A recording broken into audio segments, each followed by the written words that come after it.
Fala pessoal, tudo beleza? Sejam muito bem-vindos aqui ao nosso canal. Sou o Pedro Coelho e estou gravando esse vídeo hoje justamente durante o período de isolamento forçado, de todos nós, do convívio social e coletivo, já que precisamos tomar essa atitude visando ao bem comum, diminuindo a proliferação do Covid-19, do coronavírus.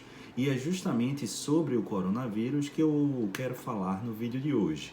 Não especificamente sobre aquelas questões que são de fato importantes, mas de prevenção, dos cuidados, isso porque a gente já teve a oportunidade de falar sobre isso e, sobretudo, os sanitaristas, os médicos, os jornalistas têm muito mais aptidão, conhecimento e precisão para orientar a mim e a vocês sobre esse tema. Mas nesse período, muita gente tem me perguntado uma série de questões relativas ao reflexo dessas medidas mais drásticas de saúde pública relacionadas ao Covid-19 no direito penal. Pedro, é verdade que nós passamos a ter uma lei penal temporária criminalizando determinadas condutas que violam as orientações, as determinações do poder público? Pedro, é verdade que houve uma portaria interministerial entre o Ministério da Justiça e o Ministério da Saúde, criando tipos penais para o descumprimento dessas determinações? Então há uma série de dúvidas, várias pertinentes, outras um pouco confusas, que eu resolvi trazer aqui e gravar esse vídeo para tentar esclarecer. Vamos lá por parte de maneira bem objetiva. Vocês já devem saber que no mês de fevereiro desse ano de 2020, justamente em razão da então epidemia trazida pelo coronavírus, que depois foi reconhecida meses depois, ou alguns dias depois dessa lei de fevereiro, como pandemia nacional ou internacional, mundial, a gente teve aqui no Brasil a Lei 13.979. A Lei 13.979 de 2020 trouxe uma série de medidas interdisciplinares voltadas fundamentalmente ao enfrentamento da questão da emergência de saúde pública.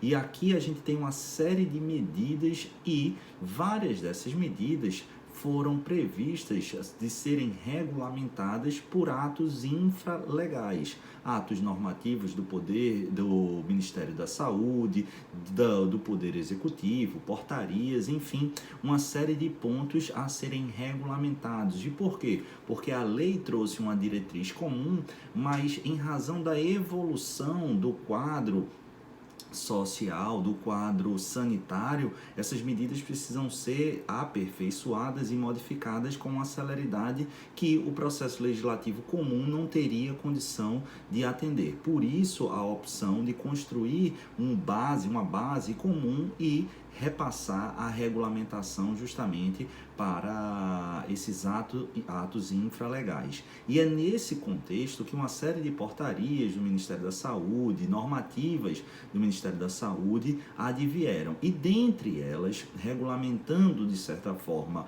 parte da Lei 13.979, a gente tem reflexos no âmbito penal. E no que nos interessa, temos especificamente a Portaria Interministerial número 5 de 2020, editada bem recentemente no dia 17 de março, agora, essa semana, beleza?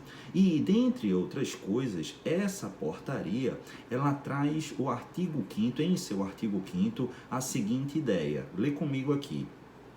O descumprimento da medida de quarentena prevista no inciso 2º do caput do artigo 3º da Lei 13.979 de 2020 poderá sujeitar os infratores a sanções penais previstas no artigo 268, artigo esse que tipifica a conduta de infração de medida sanitária preventiva, e no artigo 330 do crime de desobediência, ambos do Código Penal, se o fato não constituir crime mais grave.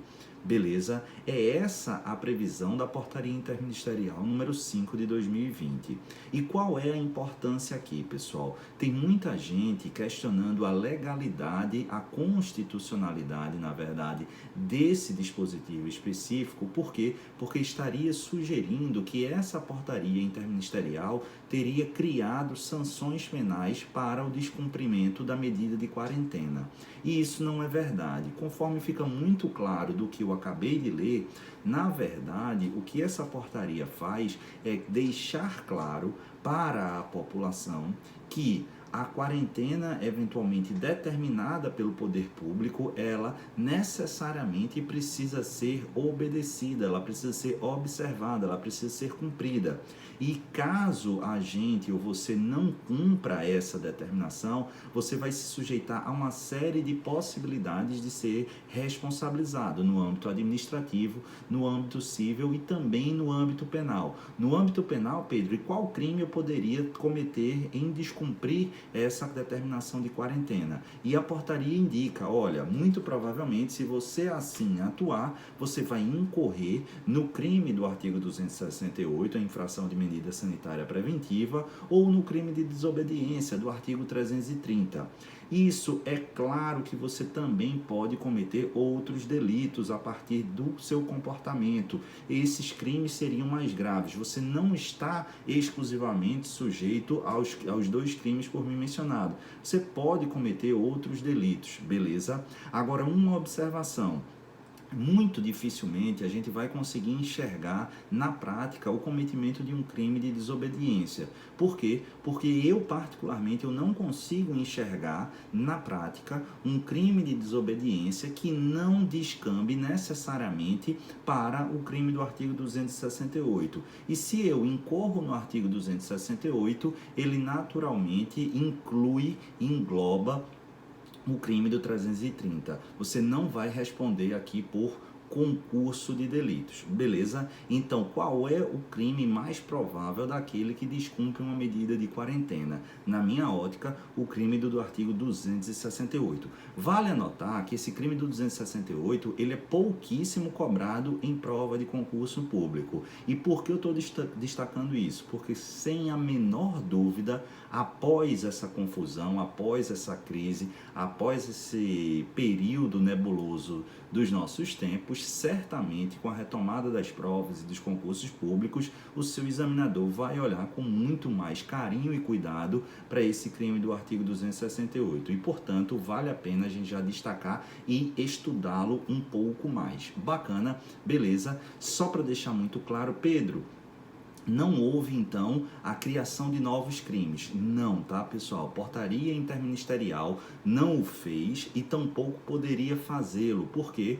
Porque vocês sabem que a criação de crimes no Brasil, ele se submete ao princípio da legalidade. E, dentre o princípio da legalidade, a gente deve observar alguns subprincípios. E, dentre eles, o chamado lex populi, para a criação ou fixação e majoração de penas e de sanções penais e de tipos penais, é imprescindível e exclusivo a observância do procedimento legislativo comum, através de legislação ordinária, ou seja, é preciso submeter à Casa do Povo, à Câmara, e, em razão do sistema bicameral, a observância do trâmite também no Senado. Sequer é possível, via medida provisória, a gente criar tipos penais conforme a própria Constituição veda lá, salvo engano, no artigo 60 da Carta Magna.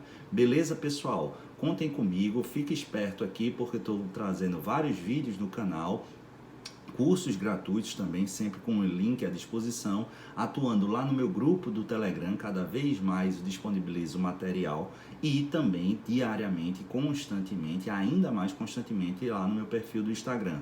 Tudo isso para seguir aquele lema: nós estamos isolados socialmente, mas não estamos sozinhos, beleza? Contem comigo, eu conto com vocês. Por quê? Porque o estudo, o conhecimento, a manutenção de rotina são importantes, mas acima de tudo, a socialização, ainda que sem contato pessoal, é extremamente importante. É importante para mim, é importante para vocês e, claro, nos mantenhamos juntos, se não tocando em mente e nossos corações. Um beijo no coração de vocês, fiquem com o Papai do Céu e até o próximo vídeo, próximo contato, enfim, mantenhamos-nos unidos. Valeu, pessoal!